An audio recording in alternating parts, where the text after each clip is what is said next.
great things we're really excited about is seeing how this takes over is we had a presentation with Jeffrey Katzenberg at DreamWorks, and he talked about their new 3D that they worked very extensively on called In True 3D.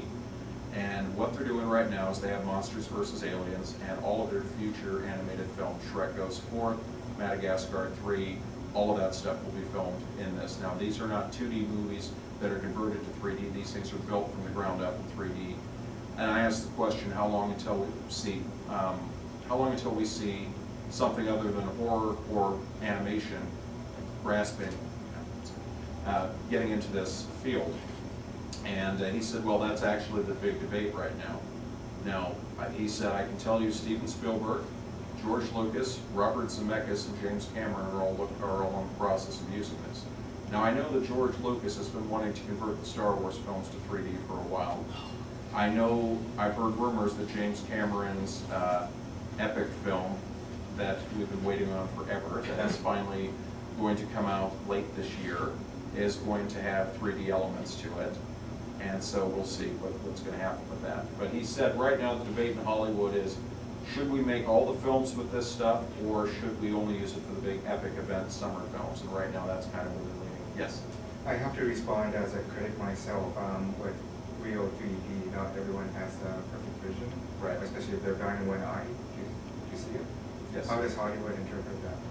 Well, it's good that you said that, because there are competing 3D formats. You know, there's In True 3D, there's the real 3D, and then there's the direct 3D. What they're saying, and that was brought up, you know, they're saying that now because of the digital side-by-side cameras, so you don't have the jumping between the two cameras, which cause the headaches, the red and blue lenses.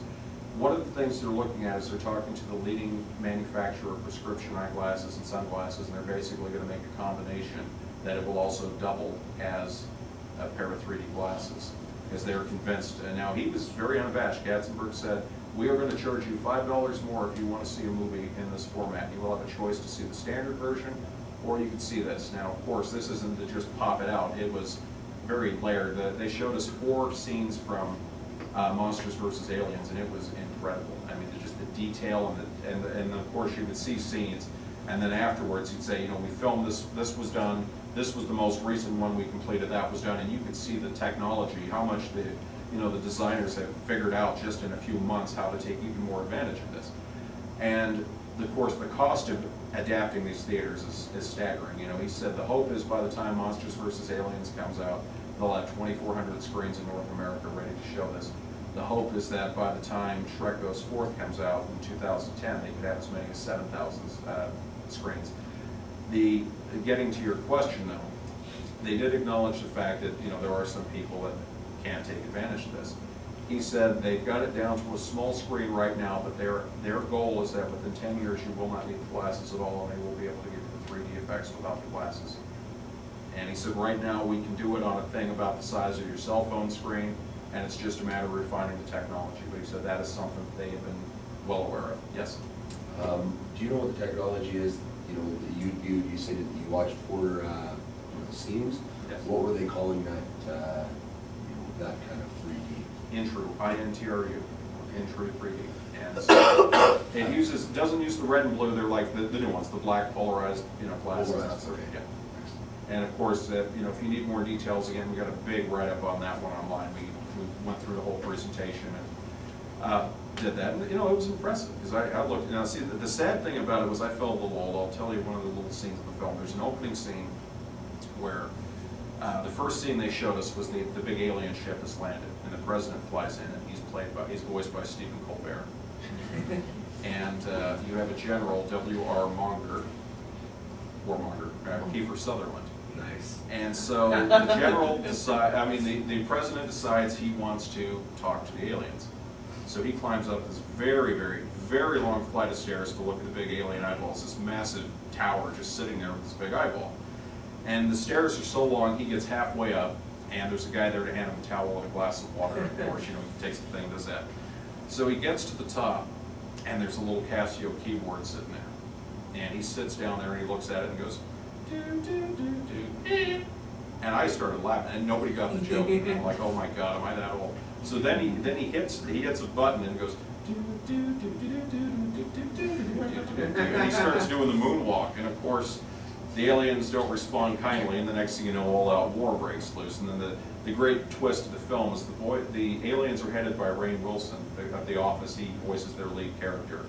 And you have Reese Witherspoon, who plays this woman who on her wedding day gets nailed by a meteorite, so she grows to enormous proportions, and they put her in a lab, and it's turned out that they have a secret lab where they have Bob, which is a big gelatinous blob voiced by Seth Rogen.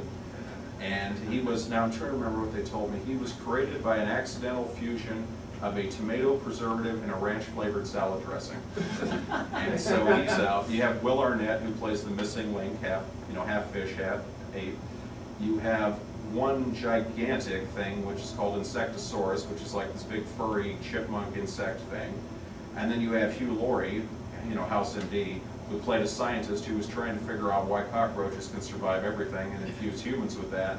So now he's this about yay tall cockroach human hybrid who's a genius, but that's it. So they've been hiding these guys, and now that they decide that conventional wisdom and weapons can't defend us against these aliens, why not turn the monsters loose and see if they can kill the aliens? And that's the gist of the film. And there was the last scene they showed us was the Golden Gate Bridge being thoroughly destroyed.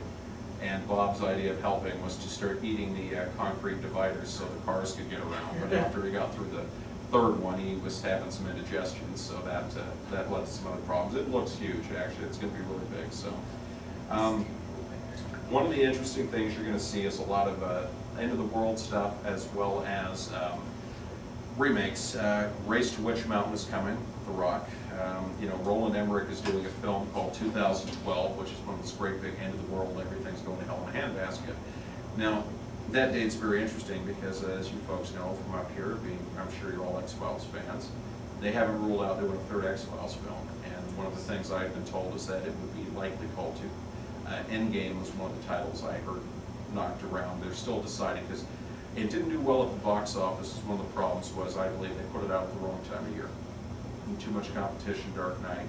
It's done all right on DVD, and of course, like the previous X-Files film, it's done much better overseas than it did over here. It's turned a profit, so now there's thought of, let's do one more film, do the date, because we all know the final episode, they said 2012, Mulder figured out the aliens were coming. Colonization begins, so now they're talking in that if they do another one, that's what they're going to address. Do they save humanity, or do we all get subjugated and end up as basically minions to these things that want to harvest new colonists inside us with the black ooze and all that. So, you've got a Wolfman remake coming with Benicio del Toro. Now, do you guys know about the big mix-up with Wolverine that's going on right now? They apparently had the Wolverine film done. Oh. And they are having to do massive reshoots, and they're doing them in Vancouver. Now, one of the things that I found out is that Ryan Reynolds' character has been greatly expanded due to the reshoots. Now, you don't expand a character without massively rewriting part of the plot. Now, this could be a little confusing here because he's come out, Hugh Jackman has come out and said, I'm prepared to walk away from the character right now if the audiences don't embrace this new film. I know that the Magneto spinoff and possibly another X-Men film are all tied in literally how well this film does. And the fact that in a bad economy, they're doing a massive rewrite and a reshoot, that kind of makes you wonder. So I'm fingers crossed, I'm hoping they pull it out. Now, have you guys heard the Christian Bale blow-up? Yes. Yes, and now of course he's apologized for it as well. But Terminator 4 Salvation's coming, and that is going to be big. And apparently, the big question, is he or isn't he? I am told yes, Arnie actually will cameo. Now, here's the hard part. I can't get a straight answer. Mick G, the director, was asked about Arnold. His comment was, you'll have to ask the governor about that.